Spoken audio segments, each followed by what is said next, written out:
புதிய தலைமுறையின் முதன்மை செய்திகள் 50 அடுத்தடுத்து பார்க்கலாம். மயிலாடுதுறை, நாகை, திருவாரூர் உள்ளிட்ட 20 மாவட்டங்களில் இன்று கனமழைக்கு வாய்ப்புள்ளதாக வானிலை ஆய்வு மையம் அறிவித்துள்ளது. தமிழகத்தில் அநேக இடங்களில் மிதமான மழை பெய்யக்கூடும் என தெரிவிக்கப்பட்டுள்ளது. மயிலாடுதுறை, நாகை, திருவாரூர், தஞ்சை, புதுக்கோட்டை, சிவகங்கை ஆகிய மாவட்டங்களில் கனமழை பெய்யும் என தெரிவிக்கப்பட்டுள்ளது. திருச்சி, தேனி, மதுரை, திண்டுக்கல், நீலகிரி, ஈரோடு, கிருஷ்ணகிரியிலும் கனமழை பெய்யும் என கூறப்பட்டுள்ளது. தருமபுரி, சேலம், திருப்பத்தூர், திருவண்ணாமலை, வேலூர், ராணிப்பேட்டை, திருவள்ளூர் ஆகிய மாவட்டங்களிலும் கனமழைக்கு வாய்ப்புள்ளதாக தெரிவிக்கப்பட்டுள்ளது. செங்கல்பட்டு மாவட்டம் திருப்போரூர் சுற்றுவட்டார பகுதிகளில் பெய்த கனமழையால் கரும்பாக்கம் கிராமத்தில் 100க்கும் மேற்பட்ட ஏக்கரில் அறுவடைக்கு தயாராக இருந்த நெற்பயிர்கள் நீரில் மூழ்கி சேதமடைந்துள்ளன. இதனால் விவசாயிகள் வேதனை அடைந்துள்ளனர். மழையால் பாதிக்கப்பட்ட பயிர்களை வேளாண்மைத்துறை அதிகாரிகள் ஆய்வு செய்து உரிய இழப்பீடு வழங்க அரசு நடவடிக்கை எடுக்க வேண்டும் என்று விவசாயிகள் கோரிக்கை விடுத்துள்ளனர். ராமேஸ்வரம் பகுதியில் பெய்த கனமழை காரணமாக ராமேஸ்வரம் ராமநாத சுவாமி கோயிலில் அம்மன் சன்னதிக்கு முன் மழைநீர் தேங்கியது. இதனால் பக்தர்கள் சற்று சிரமத்துடன் நடந்து சென்று தெய்வ வழிபாடு செய்தனர். இந்நிலையில் தேங்கியுள்ள மழைநீரை அப்புறப்படுத்தும் பணியில் கோயில் ஊழியர்கள் ஈடுபட்டனர். சென்னையை அடுத்த பூந்தமல்லி அறிஞர் அண்ணா அரசு ஆண்கள் மேல்நிலைப்பள்ளி வளாகத்தில் மழைநீர் குளம் போல தேங்கியுள்ளது. நுழைவு வாயில் மற்றும் விளையாட்டு மைதானம் முழுவதும் தண்ணீர் தேங்கியிருப்பதால் மாணவர்கள் மற்றும் ஆசிரியர்கள் வகுப்பறைகளுக்கு செல்ல முடியாமல் சிரமப்படுகிறார்கள். ஒவ்வொரு மழைக்கும் இதே நிலை தொடர்வதால் தேங்கிய மழைநீரை வெளியேற்ற வடிகால் வசதி அமைக்குமாறு நகராட்சி நிர்வாகத்துக்கு பொதுமக்கள் கோரிக்கை விடுத்துள்ளனர். உத்தரகாண்ட் மாநிலத்தில் கனமழை பாதிப்புகள் காரணமாக கடந்த 2 நாட்களில் 15 பேர் இறந்துள்ளனர். 16 பேர் நிலை குறித்து தெரியவில்லை. வெள்ளம் சூழ்ந்த பகுதிகளில் சிக்கியிருந்த 1000 பேர் மீட்கப்பட்டிருக்கும் நிலையில் மேலும் 900 பேர் சிக்கியுள்ளதாக தெரிகிறது. ஏராளமான சாலைகள், பாலங்கள் சேதமடைந்துள்ளன. ஆறுகள் பெருக்கெடுத்து ஓடுகின்றன. பல பகுதிகளில் மின் இணைப்புகள் துண்டிக்கப்பட்டுள்ளன.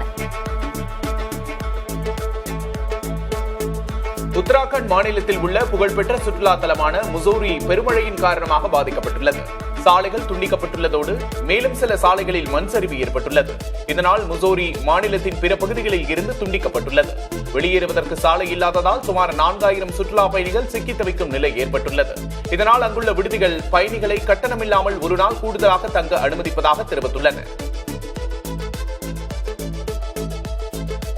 இமாச்சல பிரதேசத்தில் கடந்த 3 மாதங்களில் பெய்த பெருமழையால் 1500 வீடுகள் முழுமையாக அழிந்துள்ளன. இந்த பருவமழை காலத்தில் வழக்கத்தை விட கூடுதலாக 46 விழுக்காடு மழை பொழிந்துள்ளதால் பாதிப்புகள் கடுமையாக உள்ளன. 3 மாதங்களில் 46 மேகவெடிப்பு சம்பவங்கள் நிகழ்ந்துள்ளன. 145 மண் சரிவுகள் ஏற்பட்டுள்ளன. வெள்ள பாதிப்பு உள்ளிட்டவற்றால் 417 பேர் இறந்திருக்கிறார்கள்.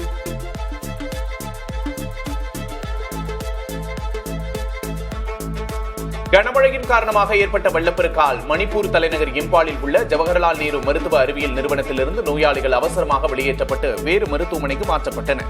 மருத்துவமனையின் சுற்றுப்புறத்திலும் உள்ளேயும் வெளியேயும் நீர் சூழ்ந்திருப்பதால் நோயாளிகளின் பாதுகாப்பை கருதி இந்த நடவடிக்கை எடுக்கப்பட்டது. மறு அறிவிப்பு வரும் வரை புதிய நோயாளிகள் அனுமதிக்கப்பட மாட்டார்கள் என்று மருத்துவமனை நிர்வாகம் அறிவித்துள்ளது.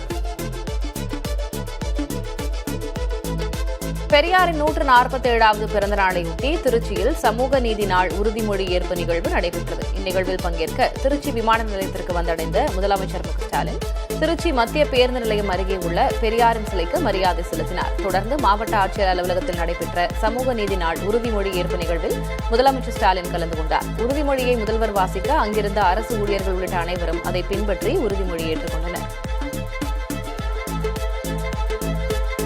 பெரியாரின் சமூக நீதி பாதையில் பயணித்து உண்மையான சமத்துவ ஆட்சியை அமைத்திட உறுதியேற்போம் என்று எதிர்க்கட்சித் தலைவர் பழனிசாமி தெரிவித்துள்ளார். பெரியார் பிறந்தநாளை முன்னிட்டு எக்ஸ் வலைதளத்தில் அவர் வெளியிட்டுள்ள பதிவில், கேள்விகள் கேட்டு பகுத்தறிவை விதைத்த பெரியார் உணர்வுகளை தட்டி எழுப்பி உரிமைக்காக போராடியவர் என்றும் குறிப்பிட்டுள்ளார். சமத்துவ சமுதாயம் காண வயது கூடினும் தளராமல் உழைத்தவர் பெரியார் என்றும் குறிப்பிட்டுள்ளார்.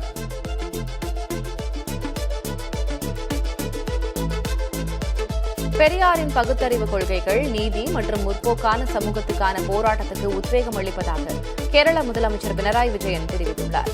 பெரியாரின் 147வது பிறந்த நாளையொட்டி தமிழில் அவர் வெளியிட்டுள்ள எக்ஸ் பதிவில், சாதிய ஒடுக்குமுறை மற்றும் சமூக அநீதிகளுக்கு எதிரான பெரியாரின் போராட்டம் தலைமுறையாக வழிகாட்டுவதாக குறிப்பிட்டுள்ளார். பெரியாரின் கொள்கைகள் நீதி மற்றும் முற்போக்கான சமூகத்துக்கான போராட்டத்துக்கு தொடர்ந்து உத்வேகம் அளிப்பதாக கூறியுள்ளார். டெல்லியில் மத்திய உள்துறை அமைச்சர் அமித்ஷாவை சந்தித்தது ஏன் என்பதற்கான விளக்கத்தை அதிமுக பொதுச் செயலாளர் பழனிசாமி அளித்துள்ளார். அமித்ஷாவுடனான சந்திப்பு குறித்த புகைப்படத்தை எக்ஸ் வலைதளத்தில் பழனிசாமி வெளியிட்டுள்ளார். அந்த பதிவில் தேச விடுதலைக்காக பாடுபட்ட தெய்வ திருமகனார் பசும்பொன் முத்துராமலிங்க தேவருக்கு நாட்டின் உயரிய விருதான பாரத ரத்னா விருது வழங்க வேண்டும் என்று அதிமுக சார்பில் கோரிக்கை விடுத்ததாக குறிப்பிட்டுள்ளார். அமித்ஷா பழனிசாமி இடையிலான சந்திப்பில் கூட்டணி தொடர்பான விஷயங்கள் பேசப்பட்டிருக்கலாம் என மத்திய இணையமைச்சர் எல் முருகன் தெரிவித்துள்ளார். இது தொடர்பாக செய்தியாளர்களிடம் பேசிய அவர் ஓ பன்னீர்செல்வம் டிடிவி தினகரனை இணைப்பது குறித்து பழனிசாமியும் பாஜக தலைமையும் முடிவு செய்யும் எனவும் பசும்பொன் முத்துராமலிங்க தேவருக்கு பாரத ரத்னா விருது அறிவிப்பது குறித்து பரிசீலிக்கப்படும் என்றும் எல் முருகன் தெரிவித்தார். கூட்டணி கட்சியின் மூத்த தலைவரை சந்தித்துவிட்டு எடப்பாடி பழனிசாமி முகத்தை மூடிக்கொண்டு வந்தது ஏன் என்று அமமுக பொதுச் செயலாளர் டிடிவி தினகரன் கேள்வி எழுப்பியுள்ளார். இதற்கு முன்பாக எந்த ஒரு தலைவரும் இப்படி செய்தது இல்லை என்றும் அவர் விமர்சித்துள்ளார். இரட்டை இலையை வைத்து பழனிசாமி ஏமாற்றுகிறார் என விமர்சித்துள்ள தினகரன் தமிழக மக்களையும் அரசியல் கட்சிகளையும் இனி ஏமாற்ற முடியாது என கூறியுள்ளார். உள்துறை அமைச்சரை சந்தித்த பின்பு முகத்தை மூடிக்கொண்டு வந்தது ஏன் எனவும் தினகரன் வினவியுள்ளார்.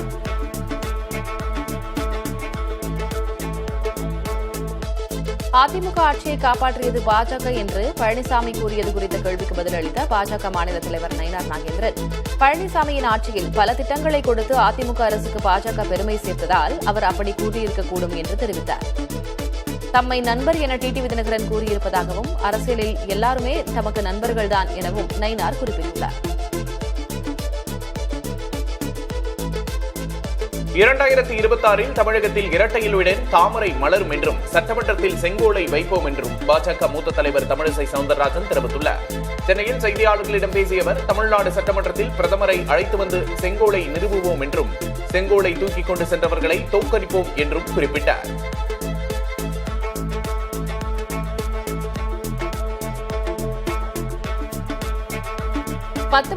விழுக்காடு இடஒதுக்கீடு விவகாரத்தில் வெற்றி பெறுவோம் என பாமக நிறுவனர் ராமதாஸ் தெரிவித்துள்ளார். இடஒதுக்கீடு போராட்டத்தில் உயிர்நீத்த 21 தியாகிகளின் உருவப்படத்திற்கு பாமக நிறுவனர் ராமதாஸ் தைலாபுரத்தில் மலர் தூவி மெழுகுவர்த்தி ஏந்தி அஞ்சலி செலுத்தினார்.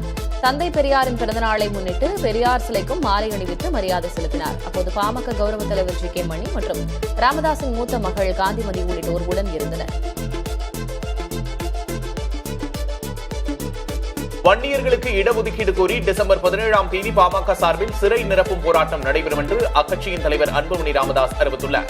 இதுகுறித்து வெளியிட்டுள்ள அறிக்கையில் உச்சநீதிமன்றம் உத்தரவிட்டு 1267 நாட்கள் ஆகியும் உள் இடஒதுக்கீடு விவகாரத்தில் இதுவரை திமுக அரசு ஒரு துருமை கூட கிள்ளி போடவில்லை என்று குறிப்பிட்டுள்ளார். வன்னியர்களுக்கு முழுமையான சமூக நீதி கிடைப்பதற்கான காரணம் திமுக அரசுதான், கிடைக்காததற்கான காரணம் திமுக அரசுதான் என்று குற்றம் சாட்டியுள்ளார். தாவேக தலைவர் விஜய் பரப்புரைக்கு அனுமதி கோரி சென்னை உயர்நீதிமன்றத்தில் வழக்கு தொடரப்பட்டுள்ளது. தாவேக பொதுச் செயலாளர் நிர்மல்குமார் தாக்கல் செய்த மனுவில் தங்கள் கோரிக்கையை பாரபட்சமின்றி பரிசீலிக்க காவல் அதிகாரிகளுக்கு அறிவுறுத்த வேண்டும் என வலியுறுத்தப்பட்டுள்ளது. இதுகுறித்த உத்தரவுகளை தமிழக டிஜிபிக்கு பிறப்பிக்க கோரி உயர்நீதிமன்றத்தில் முறையிடப்பட்டுள்ளது. இந்த மனு நீதிபதி என் சதீஷ்குமார் முன்பு விரைவில் விசாரணைக்கு வரவுள்ளதாக தெரிவிக்கப்பட்டுள்ளது. டாஸ்மாக் முறைகேடு தொடர்பாக தயாரிப்பாளர் ஆகாஷ் பாஸ்கரன் மற்றும் தொழிலதிபர் விக்ரம் ரவீந்திரன் மீதான மேல் நடவடிக்கைக்கு சென்னை உயர்நீதிமன்றம் விதித்த இடைக்கால தடையை எதிர்த்து உச்சநீதிமன்றத்தில் அமலாக்கத்துறை மேல்முறையீடு செய்துள்ளது.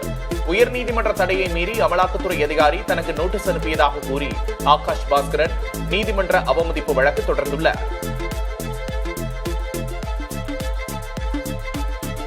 மதுரை மாவட்டத்தில் அதிக வெயிலுக்கு பின் பெய்த மழையால் காய்ச்சல் பரவி வருகிறது. கடந்த வாரத்தில் தினசரி 10 இருந்த காய்ச்சல் பாதிப்பு தற்போது 26 அதிகரித்துள்ளது. அரசு மற்றும் தனியார் மருத்துவமனைகளில் 58 பேர் சிகிச்சை பெறுகின்றனர். இதில் 2 டெங்கு காய்ச்சலுக்காக அனுமதிக்கப்பட்டுள்ளனர். சுகாதாரத்துறை சார்பில் காய்ச்சல் உள்ளவர்களின் வீடுகளில் கொசுப்புழு ஒழிப்பு பணிகள் தீவிரப்படுத்தப்பட்டுள்ளன. தமிழகத்தில் ஆட்டோ சேவைகளுக்கான அலைபேசி செயலியை உருவாக்குவதில் அரசு துறைகளிடையே இழுபறி நீடிக்கிறது. தமிழகத்தில் 2013ஆம் ஆண்டுக்கு பிறகு ஆட்டோ கட்டணம் நிர்ணயிக்கப்படவில்லை. இதற்கான தீர்வாக செயலி ஒன்றை அறிமுகம் செய்வதாக 3 ஆண்டுகளுக்கு முன்பு போக்குவரத்து ஆணையரகம் அறிவித்திருந்தது. இதனிடையே பயணிகளை தொழிலாளர் நலத்துறை இந்த பணிகளை மேற்கொள்வதாகவும் விரைவில் பயன்பாட்டுக்கு வரும் என்றும் போக்குவரத்து ஆணையரகம் கூறுகிறது.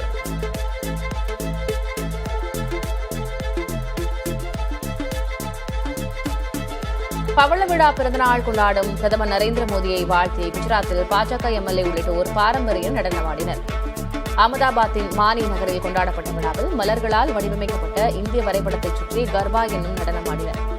நமோத்சவ் என்ற பெயரில் கொண்டாடப்பட்ட பிரதமரின் பிறந்தநாள் விழாவில் மானி நகர் பாஜக எம்எல்ஏ அமுல் பாட் உள்ளிட்ட மக்கள் பிரதிநிதிகளும் கலந்து கொண்டு கர்பா நடனமாடினர்.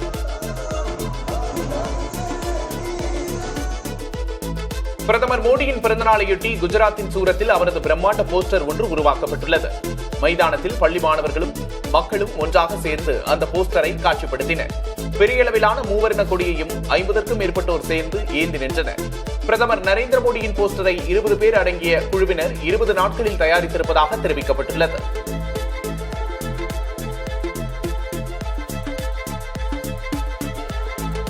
அமெரிக்க அதிபர் டிரம்பை தொடர்ந்து ரஷ்ய அதிபர் புதினும் பிரதமர் மோடிக்கு பிறந்தநாள் வாழ்த்து தெரிவித்துள்ளார். சிறப்பான ஆளுமை திறனால் உலக அரங்கில் உயர் மரியாதையையும் பிரதமர் மோடி ஈட்டியுள்ளதாக புதின் கூறியுள்ளார். ரஷ்யா இந்தியா உறவு வலுப்பட மிகப்பெரிய அளவில் தனிப்பட்ட பங்களிப்பை மோடி வழங்கியுள்ளார் என புதின் புகழாரம் சூட்டியுள்ளார்.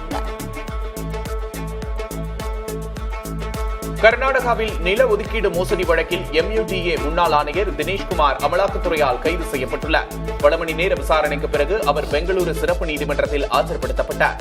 வழக்கு குறித்து பேசிய அமலாக்கத்துறை அதிகாரிகள் தினேஷ்குமார் MUDA ஆணையராக பணியாற்றிய போது சட்டவிரோதமாக பல இடங்களை ஒதுக்கியதில் பெருமளவு பணம் ஈட்டியதாக தெரியவந்துள்ளதாக கூறினர். பயங்கரவாதிகளுக்கு எதிரான நடவடிக்கையை 3ஆம் தரப்பின் மத்தியஸ்தத்தால் நிறுத்தவில்லை என பாதுகாப்புத்துறை அமைச்சர் ராஜ்நாத் சிங் தெரிவித்துள்ளார். தெலங்கானா தலைநகர் ஹைதராபாத்தில் நடந்த நிகழ்வில் உரையாற்றிய அவர் எதிர்காலத்தில் பயங்கரவாத தாக்குதல் சம்பவங்கள் நிகழ்ந்தால் நிறுத்தி வைக்கப்பட்டுள்ள ஆபரேஷன் சிந்தூர் நடவடிக்கை மீண்டும் தொடங்கப்படும் என தெரிவித்தார். திருப்பதி ஏழுமலையான் கோவிலில் புரட்டாசி மாத பிறப்பையொட்டி பக்தர்களின் கூட்டம் அலைமோதியது. பெருமாளுக்கு மிகவும் உகந்த மாதமாக கருதப்படும் புரட்டாசி மாதத்தின் முதல் நாளான இன்று திருப்பதி ஏழுமலையான் கோவிலுக்கு சுவாமி தரிசனம் செய்வதற்காக பக்தர்கள் குவிந்தனர். இலவச தரிசனத்திற்காக உள்ள 31 கியூ அறைகளும் நிரம்பியதால் பக்தர்கள் நீண்ட வரிசையில் காத்திருக்கும் நிலை ஏற்பட்டது. இதனால் 24 மணி நேரமும் இலவச தரிசனத்துக்கு திருமலை தேவஸ்தானம் அனுமதி வழங்கியுள்ளது. சத்தீஸ்கர் முன்னாள் முதல்வர் பூபேஷ் பாகலின் மகன் சைதன்ய பாகல் மதுபானங்கள் கொள்முதலில் 1000 கோடி ரூபாய் அளவுக்கு ஊழல் செய்ததாக அமலாக்கத்துறை குற்றப்பத்திரிகை தாக்கல் செய்துள்ளது. சத்தீஸ்கரில் 2003 முதல் 2018 வரையிலான பாஜக அரசை முடிவுக்கு கொண்டு வந்து அம்மாநில காங்கிரசின் முகமாக திகழ்பவர் பூபேஷ் பாகல். 2019-2023 காலகட்டத்தில் பூபேஷ் பாகல் தலைமையிலான காங்கிரஸ் அரசின் போது அவரது மகன் சைதன்ய பாகல் மதுபான ஊழலில் ஈடுபட்டதாக குற்றச்சாட்டு எழுந்தது. பீகார் சட்டமன்ற தேர்தலில் எதிர்பார்த்த இடங்களை பாஜக கொடுக்கவில்லை என்றால் கூட்டணியிலிருந்து வெளியேறுவேன் என்று சிராக் பஸ்வான் திட்டவட்டமாக தெரிவித்துள்ளார். இதுகுறித்து தனியார் ஊடகத்துக்கு பேட்டியளித்த ராம்விலாஸ் லோக் ஜனசக்தி கட்சி தலைவர் சிராக் பஸ்வான் தான் காய்கறிகளில் உப்பு போன்றவன் என்றும் தன்னால் பீகாரின் ஒவ்வொரு தொகுதியிலும் 20,000 முதல் 25,000 வாக்குகளை பிரிக்க முடியும் என்றும் தெரிவித்துள்ளார்.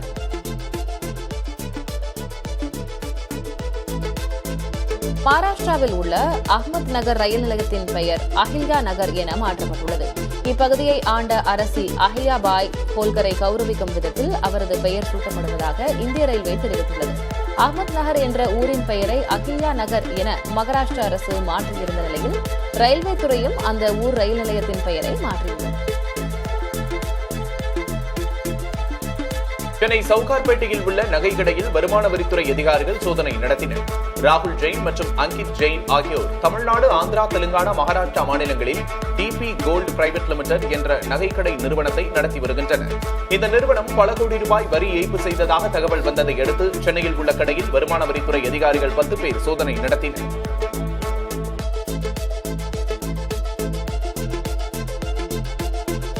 சென்னைக்கு அருகே 2000 ஏக்கரில் சர்வதேச நகரம் உருவாக்க செங்கல்பட்டு மாவட்டம் தேர்வாகியுள்ளது. தமிழகத்தில் மக்களின் அனைத்து தேவைகளையும் ஒரே இடத்தில் பூர்த்தி செய்யும் வகையில் ஒருங்கிணைந்த புதிய நகரங்களை உருவாக்க தமிழக அரசு முடிவு செய்துள்ளது.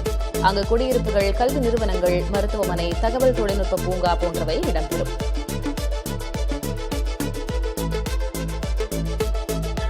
மதுரை ஒத்தக்கடை நரசிங்கம் பகுதியில் நிறுத்தப்பட்டிருந்த சொகுசு கார்களை கற்களால் தாக்கி நொறுக்கிய 3 பேர் கைது செய்யப்பட்டுள்ளனர். போதையில் சுற்றித் திரிந்த கும்பல் கார்களின் கண்ணாடியை உடைக்கும் சிசிடிவி காட்சிகள் வெளியாகி பரபரப்பை ஏற்படுத்தின.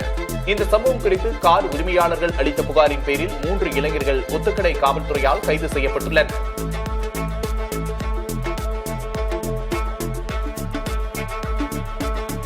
சென்னை மாதவரம் மின்சார வாரிய அலுவலகத்தை தொழிற்சாலை உரிமையாளர்கள் முற்றுகையிட்டனர். மாதவரம் சிஎம்டிஏ மின்சார வாரிய அலுவலகத்திற்கு உட்பட்ட பகுதிகளில் கடந்த 3 நாட்களாக மின்சாரம் துண்டிக்கப்பட்டதாக கூறப்படுகிறது. இந்நிலையில் மின்வாரிய அலுவலகத்தை தொடர்பு கொண்டால் மின்வாரிய அதிகாரிகள் தொடர்பை துண்டித்து அலட்சியமாக செயல்படுவதாக கூறி மின்வாரிய அலுவலகத்தை முற்றுகையிட்டனர்.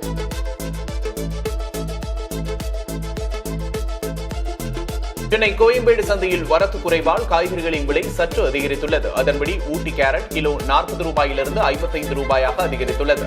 பச்சை மிளகாய் கிலோ 40 ரூபாயாகவும் அவரைக்காய் கிலோ 30 ரூபாயாகவும் உயர்ந்திருக்கிறது. இதனிடையே தக்காளி வெண்டைக்காய் விலை சற்று குறைந்துள்ளது. கோயம்பேடு சந்தையில் 1 கிலோ தக்காளி 16 ரூபாய்க்கு விற்பனையாகிறது.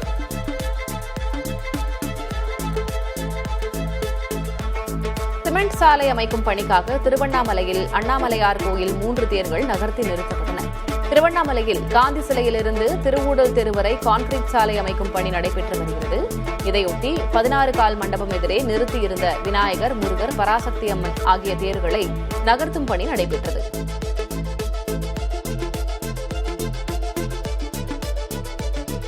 திருச்செந்தூரில் வீட்டில் தனியாக இருந்த பெண்ணிடம் கத்தியை காட்டி மிரட்டி திருட முயன்ற நபரை பொதுமக்கள் பிடித்து காவல்துறையிடம் ஒப்படைத்தனர். திருச்செந்தூர் நகராட்சி பகுதிக்குட்பட்ட ஆனந்தராமன் தெருவில் உள்ள ஒரு வீட்டில் அத்துமீறி நுழைந்த நபர் தனியாக இருந்த பெண்ணிடம் கத்தியை காட்டி மிரட்டியதோடு வாயில் பிளாஸ்டர் ஒட்டவும் முயன்றுள்ளார். அப்போது அந்த பெண் கத்தி கூச்சலிட்டதால் அக்கம் பக்கத்திலிருந்து வந்த பொதுமக்கள் மர்ம நபரை விரட்டி பிடித்து காவலர்களிடம் ஒப்படைத்தனர். உத்தரப்பிரதேசத்தில் எந்தவித தூண்டுதலும் இல்லாமல் மனிதர்களை கடிக்கும் நாய்களுக்கு ஆயுள் தண்டனை விதிக்க முடிவெடுத்துள்ளது.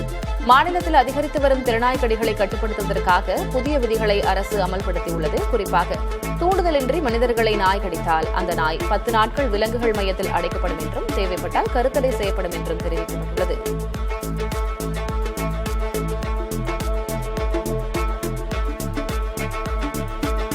இமயமலை பகுதியை வலுவற்ற நிலப்பகுதியாக கருதி அதற்கேற்றபடி எதிர்கால நடவடிக்கைகள் அமைய வேண்டும் என்று மகசீசே விருது வென்ற சூழலியல் நிபுணர் ராஜேந்திர சிங் அரசை கேட்டுக் கொண்டுள்ளார். கனமழையின் காரணமாக இமாச்சல பிரதேசம், உத்தராகண்ட் ஆகிய இமயமலை அடிவார மாநிலங்கள் பெரிதும் பாதிக்கப்பட்டுள்ளன. இந்நிலையில் நாடெங்கும் இருந்து சுற்றுச்சூழல் ஆர்வலர்கள் டேராடூனில் கூடி விவாதித்தனர். அப்போது பேசிய ராஜேந்திர சிங் இப்பாதிப்புகள் அனைத்துக்கும் மனிதனின் செயல்களே காரணம் என்றார். காசாவில் இஸ்ரேல் படைகள் இறுதிக்கட்ட தாக்குதலில் ஈடுபட்டுள்ளன. வான்வழி தாக்குதலை தொடர்ந்து தற்போது தரைவழி தாக்குதலையும் இஸ்ரேல் தொடங்கியுள்ளது. இதையடுத்து இனியும் உயிர் பிழைக்க வாய்ப்பில்லை என கருதி காசா மக்கள் தெற்கு பகுதியை நோக்கி நகர தொடங்கியுள்ளனர். வீட்டில் உள்ள பொருட்களை கிடைத்த வாகனங்களில் ஏற்றிக்கொண்டு செல்கின்றனர். காசாவின் பிற பகுதிகளையும் இஸ்ரேல் கைப்பற்றும் திட்டத்தோடு உள்ளதால் தப்பிச் செல்பவர்களின் எதிர்காலம் என்ன என்ற கேள்வியும் எழுந்துள்ளது. இஸ்ரேலுக்கு உளவு பார்த்த குற்றச்சாட்டில் ஒருவருக்கு ஈரான் அரசு மரண தண்டனையை நிறைவேற்றியுள்ளது. பாபாக் ஷபாக்சி என்ற அந்த நபர் ஈரானிய தரவு மையங்கள் மற்றும் பாதுகாப்பு நிலையங்கள் குறித்த விவரங்களை இஸ்ரேலுக்கு அளித்ததாக கூறி இத்தண்டனை அளிக்கப்பட்டுள்ளது. எனினும் அந்த நபரை அரசு கடுமையாக சித்திரவதை செய்யாத தவறை செய்ததாக கூற வைத்ததாக ஈரானிய மனித உரிமை அமைப்புகள் தெரிவித்துள்ளன. இஸ்ரேலுக்கு எதிரான போரின் போது உளவு கூறிய புகாரில் ஈரான் இதுவரை 8 பேருக்கு மரண தண்டனையை நிறைவேற்றியுள்ளது.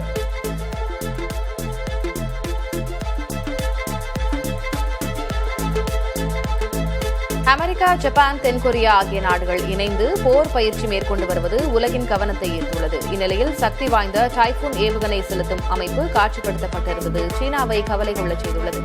இதை அகற்ற வேண்டும் என அமெரிக்காவையும் ஜப்பானையும் சீனா கேட்டுக் கொண்டுள்ளது.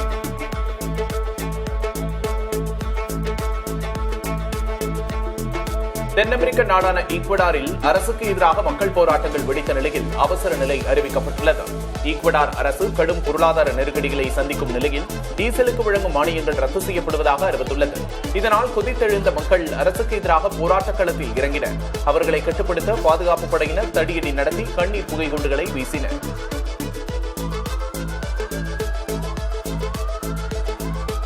மெக்சிகோவில் 215வது சுதந்திர தின விழா கோலாகலமாக கொண்டாடப்பட்டது. தலைநகர் மெக்சிகோ சிட்டியில் ராணுவத்தினரின் அணிவகுப்பு மரியாதையை அதிபரும் முப்படைகளின் தலைமை தளபதியுமான கிளாடியா ஷின்பாம் ஏற்றார். ஸ்பெயினின் காலனி நாடாக இருந்த மெக்சிகோ 1810 ஆண்டு செப்டம்பர் 16 தேதி விடுதலை பெற்றது.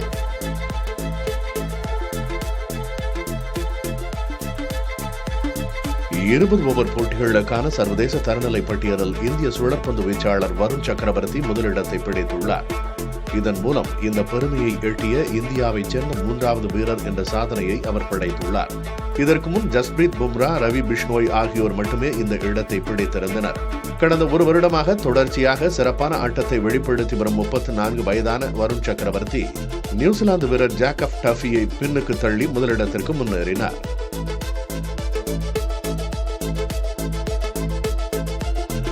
திரைக்கலைஞர்களை பார்க்கக்கூடும் கூட்டம் வாக்குகளாக மாறுமா என்ற கேள்விக்கு நோ கமெண்ட்ஸ் என நடிகர் ரஜினிகாந்த் பதிலளித்துள்ளார். ஜெயிலர் 2 படப்பிடிப்புக்காக கேரளா செல்லும் அவர் கோவை விமான நிலையத்தில் செய்தியாளர்களை சந்தித்த போது இவ்வாறு கூறினார்.